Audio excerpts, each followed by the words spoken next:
Assalamualaikum warahmatullahi wabarakatuh. Sahabat pecinta Al-Quran semuanya, kita akan mentahsinkan bacaan yang dianggap sulit yang ada pada juz 12. Bagi sahabat Al-Quran yang ingin melihat kumpulan materi dari juz 1 sampai juz 30, akan kita rangkumkan pada playlist yang ada di channel ini. Bisa klik link yang ada di atas video ini. Sekarang kita mulai dulu baca ta'awuz dan basmalah. A'udzu billahi minasy syaithanir rajim. Bismillahirrahmanirrahim. Yang pertama, perhatikan surat Hud ayat yang ke-6. Di sini ada mad lazim mutsaqqal kalimi, panjangkan dulu dal 6 harokat atau 6 ketukan baru tasydid pada huruf ba. Wa ma min dabbatin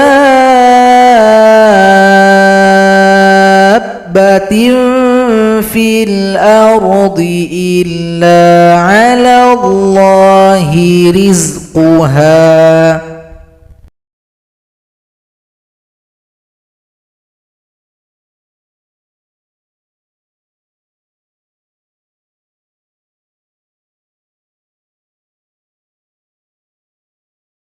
Berikutnya surat Hud ayat 29. Perhatikan di sini pada kata ana, di atasnya ada bulat lonjong atau sifir mustatil. Ini akan banyak kita jumpai, maka cara bacanya sama. Na dibaca pendek karena sifir mustatil menghilangkan tanda panjang ketika kita melanjutkan bacaan. Wa ma ana biqaridil ladzina amanu. Berikutnya ayat 30. Di sini ada lagi dal yang sukun berjumpa dengan huruf ta yang tasydid. Ini adalah idgham mutajanisain. Dal tidak dibaca lagi karena telah gabung kepada huruf ta. Kalau nampak contoh yang semisal ini nanti, maka cara bacanya sama. In tarattuhum. Berikutnya surat Hud ayat 41. Perhatikan di bawah huruf ra yang fathah ini ada tulisan kecil imala. Jadi tulisannya imala, artinya huruf ro harus dibaca imala, artinya harus dimerengkan. Ro berubah menjadi re. Jadi ini adalah bacaan gharib, bacaan khusus yang ada pada Al-Quran. Hanya satu saja, hanya pada surat Hud ayat 41. Majreha, re panjang 2 ketukan.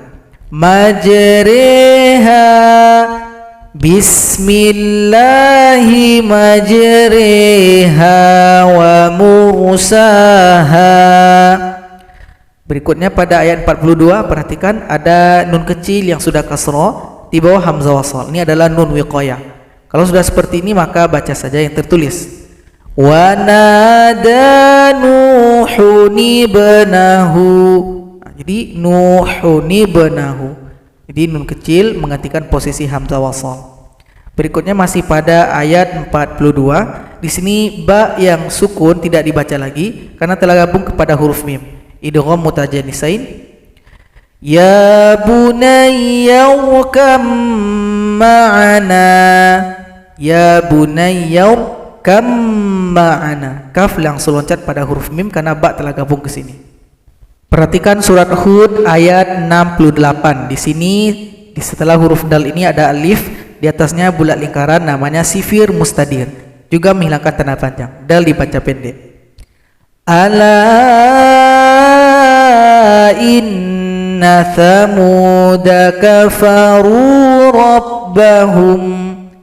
Inna thamuda kafaru. Dalnya dibaca pendek. Berikutnya surat Hud ayat ke-87. Perhatikan ada hamzah yang dhamma dempet dengan waw, setelahnya ada alif. Maka ini tidak boleh dipanjangkan. Hamzah dhamma bisa dikatakan panjang kalau jumpa dengan waw sukun, tapi di sini jumpa dengan alif. Maka dibaca pendek. Kalau misalkan kita lanjut, maka u dibaca pendek. Manasha'u innaka.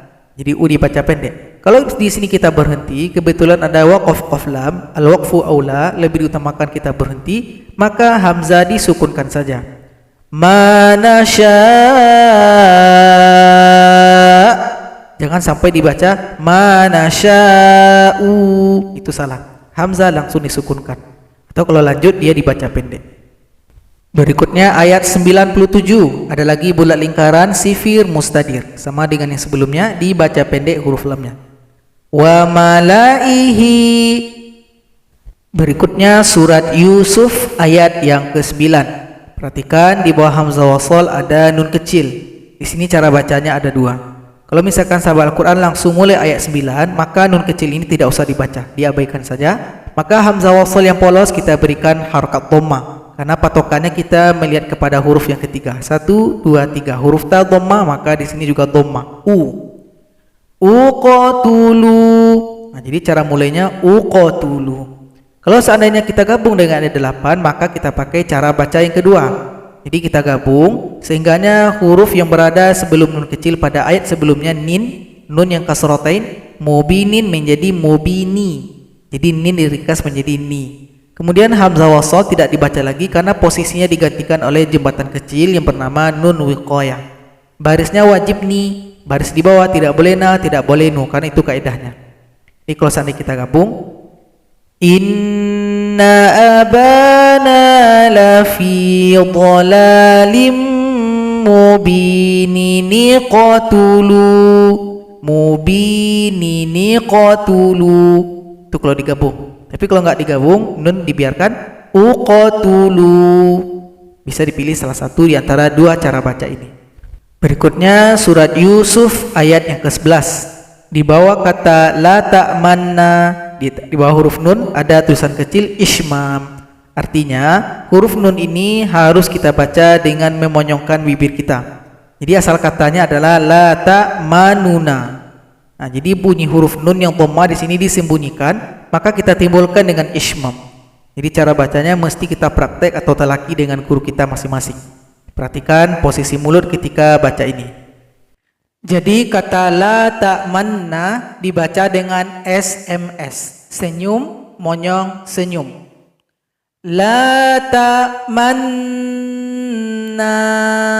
Jadi kata manna dibaca dengan SMS. Senyum, monyong, senyum. Manna, manna. La ta'manna,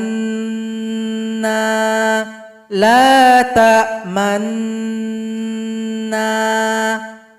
Berikutnya surat Yusuf ayat 15. Kalau berhenti pada huruf ba yang tasydid ini, sukunkan dulu, kemudian qalqalahnya atau pantulannya datang terlambat 2 ketukan.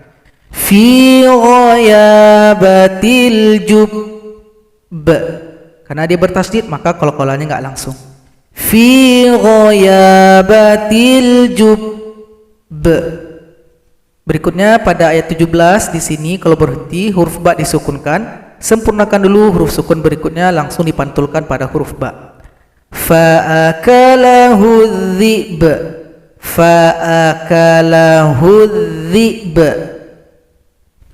Berikutnya ayat 23. Kalau kita berhenti pada huruf ya-nya, ya disukunkan, panjangkan dulu huruf sebelumnya. Ini adalah mad arid lisukun.